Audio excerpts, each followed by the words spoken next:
చెప్తున్నారు ఇప్పుడు కాప్స్కి ఇచ్చానని చెప్తున్నారు, but what she has posted in the media is wrong అని చెప్తున్నారు కదా. దెన్ కాప్స్కి ఇచ్చినప్పుడు మీ బ్రదర్ చార్ట్స్ అవి మిమ్మల్ని డిఫేమ్ చేస్తుందని తెలిసినప్పుడు why don't you posted the real charts to the media?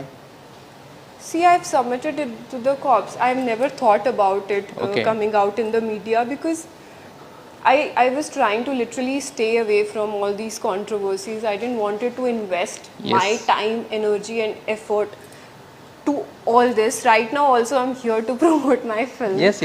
And that is the only reason I'm here. I really don't want to defame, poke some, because I'm not that person. But కాకపోతే మీరు you have అంటే మిమ్మల్ని first సినిమాలో మేము చూసినప్పుడు ట్రైలర్లో అర్థమైంది మీ performance ఏంటి, మీరు ఎలా యాక్ట్ చేస్తున్నారు అనేది.